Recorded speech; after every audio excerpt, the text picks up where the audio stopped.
नमस्कार दोस्तों, स्वागत है आपका अपने इस यूट्यूब चैनल में।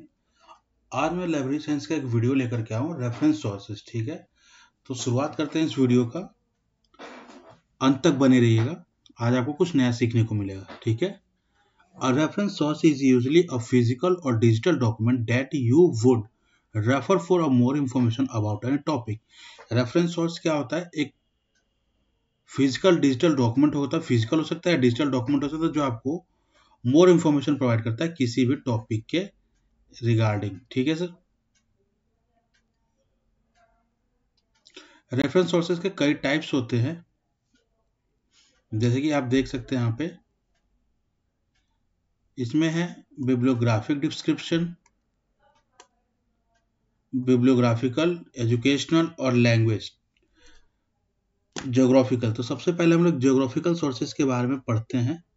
ठीक है, तो ज्योग्राफिकल सोर्सेज ऑफ इंफॉर्मेशन जिसको बोलते हैं GIS, information about a place, individuals, rivers, mountains, minerals are available. There are many types of geographical sources of information.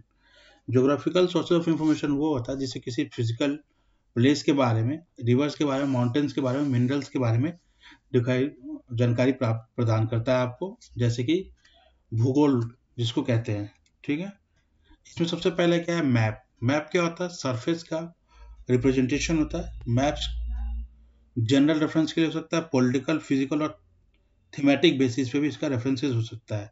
ठीक है, उसके बाद आता है एटलस। इसको पब्लिश करता है Atlas, national Atlas of India. 1986 में इसको पब्लिश किया गया था, इंग्लिश में एडिशन था। और राष्ट्रीय भारतीय एटलस 1957 में पब्लिश किया गया था। NATMO, national atlas and thematic map organisation, ये कलकत्ता में है और ये department of science and technology और सर्वे ऑफ इंडिया ने बनाया है इसको।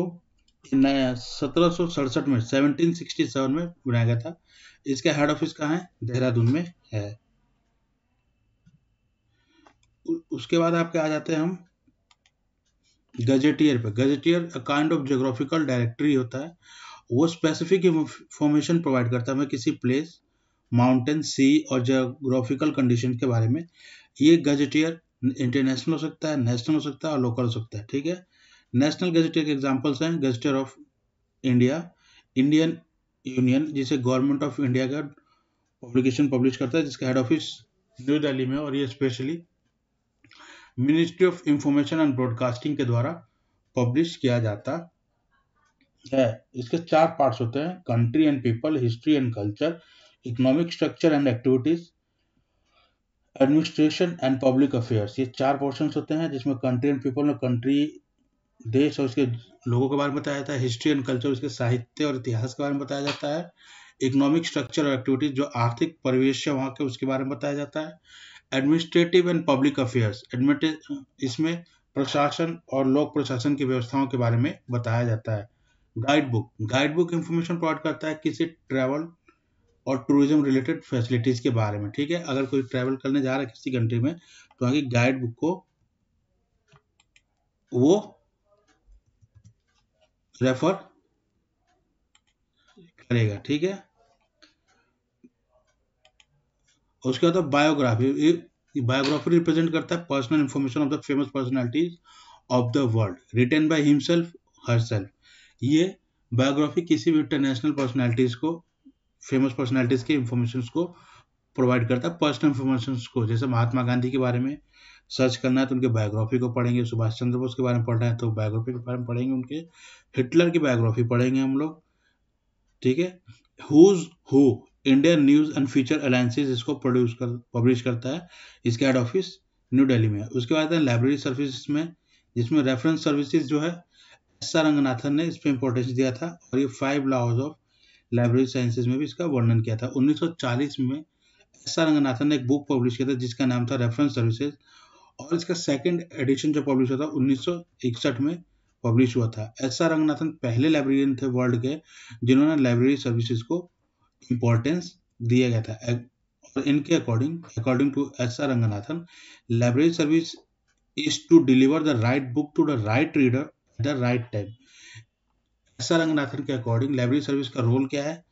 Right book to the right reader at the right time. सही पुस्तक सही पाठक को सही समय पे उपलब्ध करवाया जाना चाहिए। ठीक है, तो इसमें सबसे पहला रोल क्या प्ले करता है? सर्कुलेशन। सर्कुलेशन प्रोवाइड करता है facilities to the registered members of the library for the fix period of the time. ठीक है, इसमें सर्कुलेशन में एक फिक्स पीरियड ऑफ टाइम के लिए बुक्स को इशू किया जाता है registered member of the library. ठीक है, इसका रूल क्या होता है? वन और more book is food for the fix period of the time. एक फिक्स पीरियड ऑफ टाइम के लिए उनको बुक्स इशू की जाती हैं और लेट फी का भी प्रोविजन होता है इसमें। क्या होता है? Reservation of books. Reservation of book क्या होता है? Book is reserve for the readers to the his request in the case of not available immediately when ever return by the other reader. Reservation of books में क्या है कि एक book को reserve किया जाता है रीडर्स के रिक्वेस्ट पे। अगर मान लीजिए कोई रीडर आता है, उसको मुंशी प्रेमचंद की कोई और बुक चाहिए, जैसे गोदान चाहिए, और मान लीजिए लाइब्रेरी में सबसे ज़्यादा रीड की जाने वाली बुक है हिंदी साहित्य की, अगर अवेलेबल नहीं है तो उसको रिजर्व कर दिया जाएगा, और जब भी वो किसी पाठक के द्वारा लौटाया जाएगा तो उस रिजर्व कार्ड पे उस पर्सन को इशू कर दिया जाएगा। ठीक है, उसके बाद है equipment and resources. Various types of equipment and resources are available in library which is necessary for the reader as well aware of the library users and have the following resources.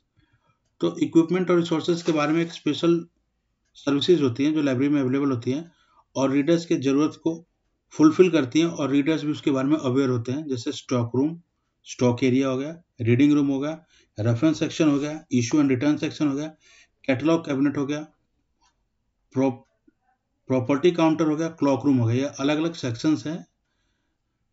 ठीक है, stock room area जहाँ पे stock किया जाता है materials को, reading room जहाँ पे बैठ करके रीड कर सकता है, रेफरेंस सेक्शन वहाँ पे वो सेक्शन होता है जहाँ से रीडर रेफरेंस की कॉपीज को फाइंड कर सकता है, इशू एंड रिटर्न काउंटर होता है जहाँ से इशू रिटर्न करा सकता है, कैटलॉग कैबिन एक स्पेसिफिक एरिया में लगा होता है जहाँ से अपने पसंद के टाइटल, टॉपिक, ऑथर के नेम से रीडर बुक को सर्च कर सकता है। ठीक है, तो ये सब कुछ सेक्शंस हैं। उसके बाद रीडर एडवाइजरी सर्विस क्या है? रीडर एडवाइजरी सर्विस क्या है? Provide the facility of the study through the book to the reader to generate the interest of the study in the different types of the readers. It is called the reader advisory service. तो ये क्या है कि एक facility provide करता है book readers को study के लिए, एक डिफरेंट सेक्शन में जाकर के वहां से वो सर्च करते हैं। ठीक है, और इससे रीडर्स में इंटरेस्ट जनरेट करता है। उसके बाद है user education and orientation. Under this services various readers are made aware of the information about the library services. इसमें रीडर को लाइब्रेरी में जो भी वेरियस सर्विसेज अवेलेबल हैं उसके बारे में अवेयर किया जाता है ताकि वो लाइब्रेरी के रिसोर्सेज को यूज कर पाए। ठीक है, इससे लाइब्रेरी में जो अवेलेबल रिसोर्सेज हैं उनका यूटिलाइजेशन बढ़ जाता है। आगे देखते हैं रेफरेंस सर्विसेज। रेफरेंस सर्विसेज एक पर्सनल सर्विस होता है जो रीडर्स को उसके रिक्वेस्ट पर प्रोवाइड की जाती है, और इसमें रीडर को हेल्प किया जाता है उसके डिजायर्ड डॉक्यूमेंट को फाइंड करने में और स्पीडली उसको सर्विसेज को अवेल करने में। ठीक है, इसमें दो तरह के सर्विसेज होता है, रेडी रेफरेंसेज सर्विसेज और long reference services.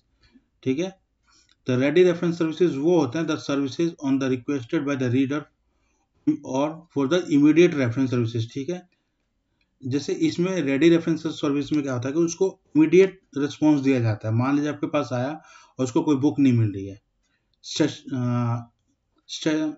Statistical facts पे उसको कोई बुक नहीं मिल रही है, तो हम उसको रेफर करेंगे और डायरेक्टली उस बुक को रिट्राइव करने में हेल्प करेंगे। या कुछ स्पेसिफिक इंफॉर्मेशन चाहता है तो भी हम उसको हेल्प करेंगे। जैसे पूछना चाहता है कि who is the president of USA, date of lunar eclipse, solar eclipse, तो ये हम उसको रेडी रेफरेंसेस सर्विसेज होता है जिसको हम ऑन डिमांड प्रोवाइड कर सकते हैं।